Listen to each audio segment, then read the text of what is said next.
Welcome back to another video. Today was round 7 already of Sharjah Challengers.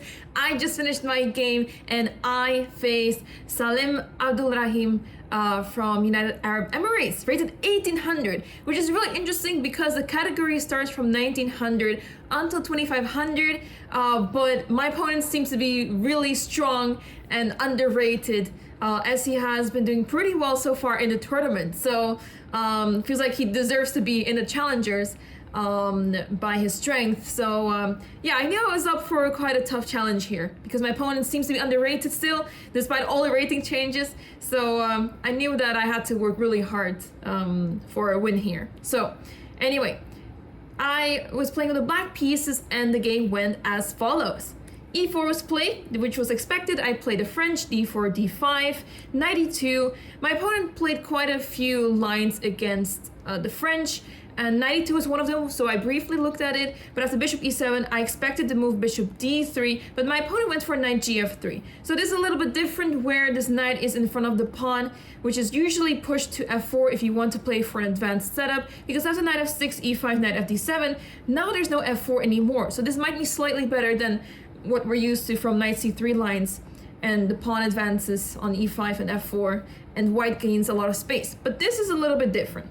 Bishop D3, here I went for C5, C3, and here I thought I have to put pressure on the pawn on D4. There's many different ways to play this position. You can try to go for some A5, B6, and bishop A6.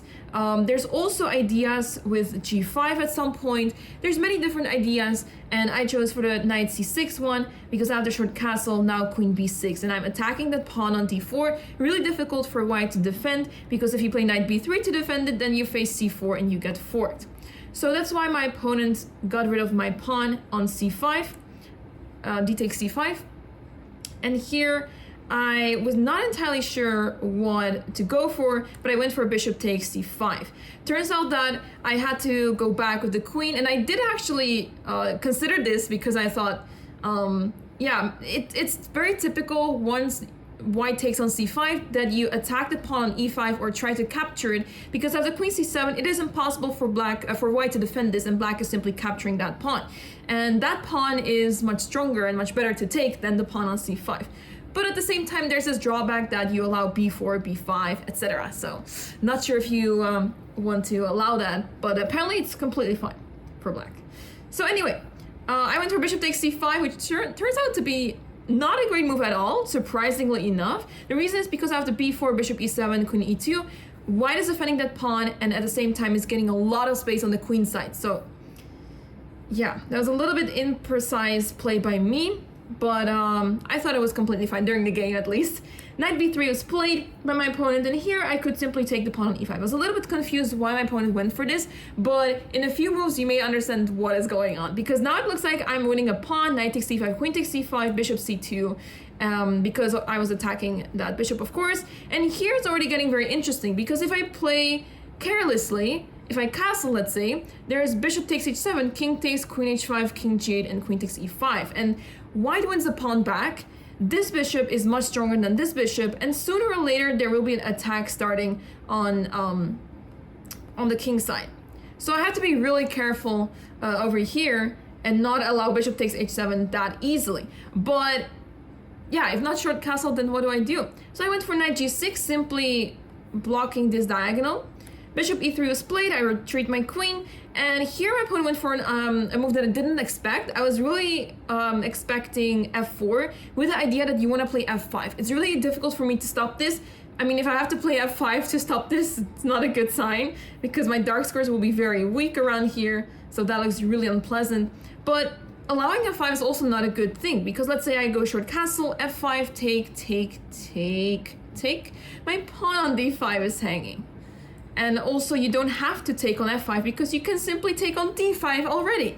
So yeah, this pawn is not great on F5. There's a double pawn situation here. So that's why I thought I don't really like this, but what to do? If my opponent plays F4, maybe I would have played F5. I'm not sure. I wasn't entirely sure yet, but my opponent went for H4 actually. And this was a big surprise to me because I thought, okay, of course I can't take the pawn. Because there's lots of issues in the position. Queen d4 is one of them. A little fun fact, during the game I thought it was queen a4 check. But now I'm noticing the bishop on c2. I'm not sure how that happened, but I instinctively, I guess, didn't want to take on h4 and just play bishop d7 to stop any of this. But this is actually really funny in hindsight to see that queen a4 was not a move. But okay, queen d4 was actually the problem, because after knight g6 you just take on g7, and I am not developed. I need to develop. I need to castle. I castle long, for example, but I can't. So that's why I went for the move bishop d7 first. Apparently this is not good at all. White can play h5 and my knight has to leave, and it's getting a little bit awkward over here, as h6 can be played on next move to weaken my king side. So instead my opponent went for a4, which was also slightly surprising to me, but actually really useful in the end. You'll see why. I took the pawn because I didn't see any danger whatsoever anymore. Queen e4, knight g6. Turns out that instead of knight g6, maybe a better idea was to play queen c4. I did not quite anticipate this for the simple reason that I thought knight g6 is fine and I'm just going to castle along and everything is fine. Everything looks good. I'm going to involve the rooks and then go back to h4 if I need to do that.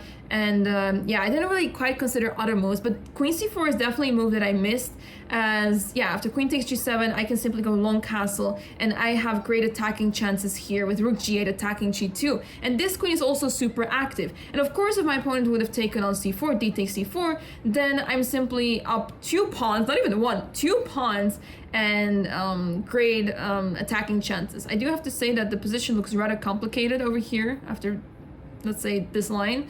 It's not that simple or completely winning whatsoever, but yeah, it's of course a really good position for black. Anyway, I did not play queen c4. I just went back to g6 with the knight, queen takes g7, long castle, and queen d4. And this move is actually something that I did not expect. So it did cross my mind, but I thought it should be fine. I don't see the problem. It should be completely fine. But what is not completely fine is the move that I played, which is a6. So I was under the impression that my position is fine. I'm up a pawn, and what can be so bad about my position, right? So what I really underestimated is how weak my dark squares are and how vulnerable my king is on c8. So of course this queen wants to enter over here, and I need to do something about this. Turns out that I simply had to move this rook, for example. That is the most logical move because, as you will see in the game, my king started to have some issues. So let's say rook d g8, because I want to prepare knight h4, maybe play e5 to open up some files, some diagonals for this bishop, for example, and start an attack like this. Now after queen takes a7, I could already think of knight h4 and put pressure on that pawn on g2. However, I played a6, and the problem with a6 is that as soon as I played this move, I played a move after, let's say, apparently I spent 8 minutes on this move. After playing the move, I realized there's bishop takes g6. And then I thought, wait, okay, Anna, this is fine. Surely this is fine, calm down. But it was not fine. It was not fine at all. Because the idea is simple. If I take back, which is a logical move, right? You would do that instantly in a blitz game. Bishop f4. If the queen moves wherever, let's say c6, queen e5, and I'm lost because checkmate is a threat. The only way to stop it is by moving this bishop, but then I lose my rook on h8 because it's undefended now. So I realized that I don't really have any other options. Okay, I can play queen c4 in this position, but then still queen e4, e5, and I simply don't have a good bishop move. Bishop c6, I get checkmated on c7. I was thinking of maybe some bishop takes a4, rook takes a4, rook h1, king takes, queen takes f1, but after king h2, my attack is dying out, and I don't even have rook h8. I don't even have that move. So that's how depressing this position is for me. So this is why you can't take on g6. But what else do you have? So all this time I was thinking I can play e5, an intermediate move, but the more that I was thinking about it, queen e7 was played, the more I realized that I'm actually worse here, like much worse, because queen e7 is not only stepping out of the attack on the queen, but it also prepares bishop b6. And that is losing the exchange, of course. And there's nothing I can do about this because my king is also so stuck that there's always a check in the air. So I can't just freely move my queen like that because I get checkmated. So that was pretty devastating. I was really upset and disappointed because I thought I was doing so well in the opening. I was up a pawn, and what could possibly go wrong? Well, I guess this could happen. So anyway, queen a7 was played. I took on g6 after long thought. I did consider moves such as d4 because I really wanted to complicate matters, but that was only resulting in even more trouble, and my king is very unsafe on c8, so I took back, and I accepted the fact that I have to go into an endgame, because if I play queen c6, I'm checkmated. So we can't do that. So I have to also trade queens, so then we end up in this endgame. Now, this endgame is actually pretty interesting because I'm down exchange, but I have an extra pawn, and this pawn could decide the continuation of the game, the fate of the game. So let's see what happened. My opponent plays f3. I simply develop my king f2, king d6, rook h1, and as we move on, as we make more moves in this game, you will notice that it's actually really difficult for white to make progress, because despite being out the exchange, where do you actually access with your rooks? Because everything seems so solid. My center is solid. The pawns on the 7th rank can easily defended by this bishop on e6, let's say bishop e6 or bishop c6, and at the same time I have this pawn on a4 targeted. And that is why, so rook c8 was I played, I want to prepare rook c4, so my opponent stops me from playing that, plays rook h4, and now I fix this pawn on a4. So since this pawn is on the light square, I will always be attacking that pawn, and this rook is kind of tied to it, or at least the other one. So king e3, and now I come in with f5, rook h7, and here I'm basically going all in. It's all or nothing. I don't want to settle for draw. I don't want to lose either, of course, but if I want to win, I have to take risks, and this is what I was doing. f4 check, king d2, and e4. So I'm going all in with my pawns. We know that when you push pawns, they become very weak, right? And I was basically accepting the fact that, well, if I end up misplaying this, or if I am actually making the wrong moves here, or this whole plan is wrong, well, I guess so be it, but at least I tried, and I didn't just sit and wait to face destiny. So my opponent went for rook g7, and here I played bishop f5. I was really happy about this because I'm defending that pawn, and I don't mind losing this pawn. As crazy as it sounds, after rook takes b7, rook h8, I'm now able to control the h-file, and I am threatening rook h2. I want to win these pawns on the king side to push my pawns over there.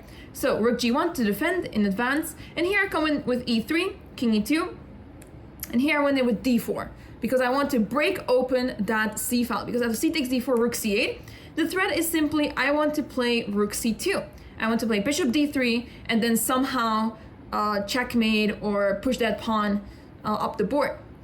So here my opponent made a huge mistake. So it's really difficult to find the right move here. Turns out that almost every other move is fine, which is really crazy to imagine. But the computer is saying rook a1 is fine. So yeah, almost every move is good except this one, rook d1. And the reason why is because at rook c2, you don't have king f1, which is kind of what you're trying to do, right? You want to run away with the king. You don't want to be stuck on e1, because after king e1, you face rook takes g2, the pawn is lost, and then things are not going well for white. I mean, I will show you the line more. I will show you the full line in a second. But first, what happened in the game? My opponent played the move king f1 instead of king e1, and of course, this is instantly losing as I play e2, and this is when my opponent actually resigned. So my opponent was devastated to have missed e2. I was really fortunate because I thought, oh, okay. After all these moves, after such a good play for my opponent, it had to end in this way. But what made me feel a little bit better about the situation is that it's already lost at rook d1. So king f1 is not the blunder, so it's not like a one move blunder and that's it. No, it was rook d1 that was already the problem, because at rook c2, if you play king e1, to go back to where we were, rook takes g2, and what I was seeing here is an interesting line. Let's say you play d5, because it's obvious that bishop c2 is a threat. As soon as you move this rook on the first rank, because it has no other square available, you play rook g1 and take the rook somewhere on the first rank. So that's why I was thinking, okay, d5 is interesting, because now after bishop c2, there's rook d4. And let's say in this position, I don't have bishop c2 anymore. It's not really that good anymore. In this position, I was thinking to play bishop e4. So I would be sacrificing the bishop because after f takes e4, I'm playing f3. And suddenly there's a checkmate threat.